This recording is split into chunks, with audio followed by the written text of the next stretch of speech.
As Christians, we continue to ask ourselves, why does this keeps happening to me?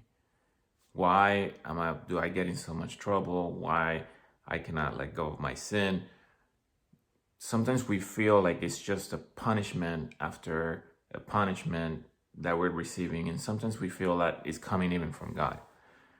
It's like we cannot get in one trouble, or something bad happens, or anything wrong that is just continue to bomb us in our lives, and one thing after another, either at work, at home, with friends, everything that we do, it just seems like there is a constant trouble.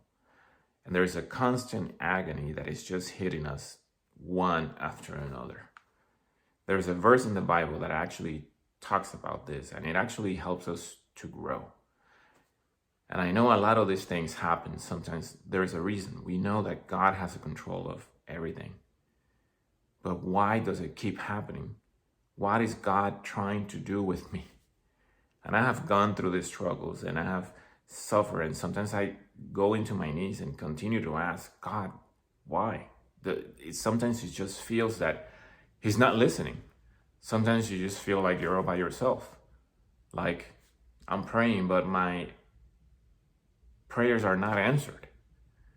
Let me show you what I have studied here in the book of Hebrews, chapter 12, and verse 11. And he says, no discipline seems pleasant at the time, but painful. Later on, however, it produces a harvest of righteousness and peace for those who have been trained by it. Wow. So no discipline seems pleasant, but painful. You see, in the book of John, chapter 15, it tells us how He wants that vineyard, how He wants that vine to actually produce fruit. And He says in verse 2 of chapter 15 in John that He actually prunes that vine in order to produce fruit. And you see, sometimes I believe that God is just trying to prune us. He's taking off all those bad things that we still have. And we still go through that trouble. And yes, the devil is constantly behind us. The closer it seems we try to get closer to God, the more troubles and more problems continue to happen. And I believe that's the devil trying to discourage each one of us in trying to grasp God's hand. But He's saying there, if we continue, we just let God do His thing. But we have to grow in righteousness.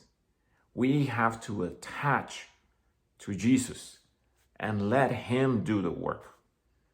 When we allow for Him to do His work in us, and we continue to pray, study His word, and continue to be faithful, that discipline that it is painful now will grow into righteousness.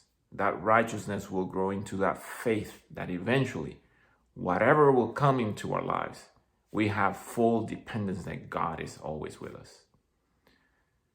That's the parable that Jesus is talking about in John chapter 15. And when we put these two verses together, we come to understand that what we're going through in our lives is just a stage. And that some stages in our life will be longer than other ones. Absolutely. And it seems like those troubles, they just won't go away. But when we continue to study the Word of God and we continue to go into prayer, we have to have peace, and that peace only comes from Jesus. When we have that peace in our hearts that He is leading, that whatever we're going through, it is temporary. It could be sickness, it could be problems again at work, it could be financial, it could be all of those things. But we have to fully depend that God is the one in control. Don't keep listening to the things of this world, to what that preacher said, what this other preacher says, all about motivational speeches and all that. Take the Word of God, study the Word of God. Stop wasting your time listening to this motivational speech. Oh, that God will give you everything that you ask.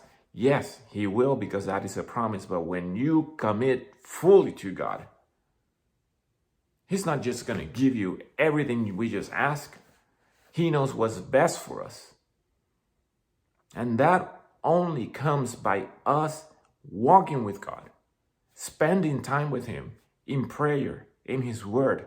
The more time we spend with Jesus, the more Jesus will abide in each one of us.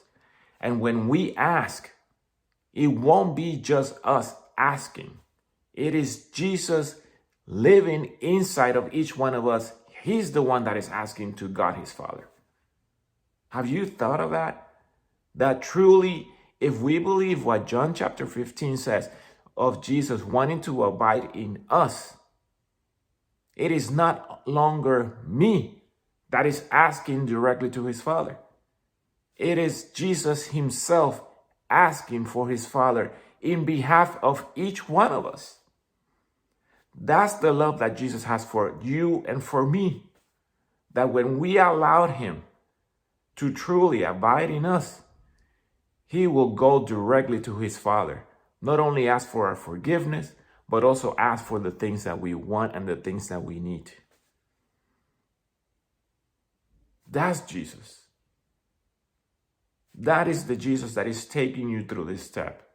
Is it painful? Again, yes. But continue to hold on to his hand. Continue to follow, to walk with him. Continue to pray. Continue to study his word. Be attached to Jesus. He's longing to be with you. He's longing to ask for his Father. And when we ask according to his desire, to talk to others about Jesus Christ, about his love, to share with others what he has done in each one of us, there is nothing that even the devil can do to stop him doing that. Commit your life to Jesus. If you want me and the organization to pray for each one of us, and for you, just write it in your comment. Just say, pray for me. That's all you have to say. I would add you to my prayer list. But I'm going to ask you one thing as well. Pray for me as well. As Christians, we have to come together and pray for each other. As this world continues to tumble down, it is the God's people that is finally going to be able to stand with each other in prayer, asking for God's help. Intercessory prayer is super powerful. Pray for me and I will pray for you. Write it in your comment. Just pray for me. I will pray for you. May God bless you.